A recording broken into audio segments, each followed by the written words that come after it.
What kind of property ownership systems do we have in Palestine? Of course, the main ownership is family ownership. Even the size of Palestinian communities is not determined by municipal boundaries. It's actually determined by what local families own. Like the community where I live, it's called Beit Sahur. It's a community of 7 local families. Those 7 local families make up to nearly 14,000 people. Of course, we have Palestinian refugees who live on the property that they rented or purchased from local families, but they continue to be viewed as outsiders because they're not part of the local families that we have in that town. That being said, the relations are okay. But the reason refugees exist in the town of Beit Sahur is political reasons. The size of the town of Beit Sahur is not determined by the municipality. It's determined by what each one of those 7 families own separately, and then the collective size is the size of the town. Make sense? So that's why private property or family property is the largest kind of property we have throughout the land of Palestine. Non-private properties are 2 kinds. We have what we call communal land, which is land owned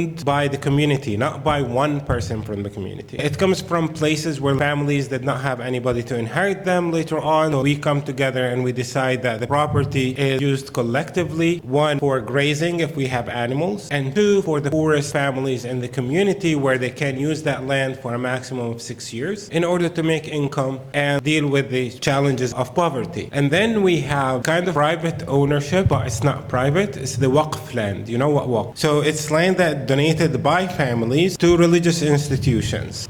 We have Islamic Waqf, which are the largest owners of property as one owner, so that's the Islamic Waqf. And then we have a Christian Waqf, which is land also donated to churches. The second largest ownership of property on the land of Palestine is the Greek Orthodox Church. Waqf, it is an Islamic term, but that Islamic term also inspired the Christians to follow the system. But it's all Waqf land that is used or managed by religious institutions. So in general, the land of Palestine is private, public, and religiously managed. That's the land that is subject to theft by the State of Israel. When we speak about land theft, the process of land theft in Palestine started in a very mild way by the British. The British, when they came to Palestine, came to fulfill a political vision of establishing a Jewish homeland on the land of Palestine. So the British authorities occupied Palestine for that purpose. In order to facilitate this, the British started confiscating public land from Palestinians and then host European people who were imported to help with the establishment of a Jewish homeland on the land of Palestine, on the lands that were confiscated first by the British. And then we have like a very, very wealthy organization called the World Zionist Organization. They became very popular in the past few days in elections in the US because their arm in the US is called AIPAC. It's a very, very, very wealthy kind of organization. That wealthy organization started to secretly purchase land here and there from large owners of property, usually like our aristocrats. But when people realize that the World Zionist Organization is purchasing land to help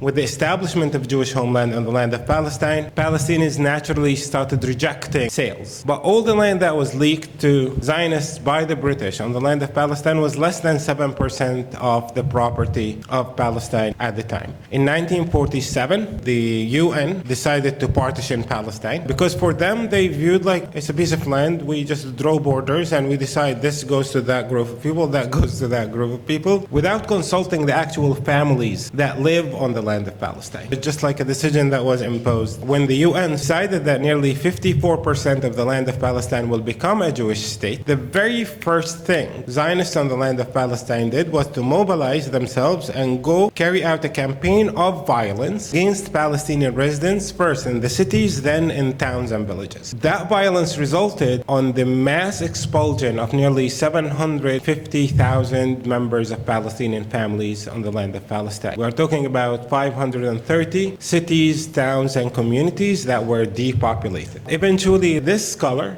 of Palestine actually ended up being under Zionist control, and that's where the State of Israel was declared. Now, the State of Israel upholds an ideology called Zionism, where the Zionist vision is to turn Palestine into a land without people, for people without land. You heard of that, right? Many people think that, Israelis claim or Zionists claim that Palestine is a land without people. No, that's not true. They knew about the people. They expelled those people. But a land without people is a vision rather than a statement. We want Palestine to become a land without people, so we can import people without land to live on the land of Palestine. So how do you evict people? Usually the easiest way to evict people is through violence. Carry out massacres in nearly 50 different Palestinian communities where you murder as many people as you can, mainly like young adults, and then you create a situation where all the other survivors will flee and escape. That has been working very well for the State of Israel. Even violence in the genocide that we see in Gaza aims at the removal of Palestinians. So because every time we remove Palestinians, we steal their property. And that is the story that has been unfolding for the past 70 plus years.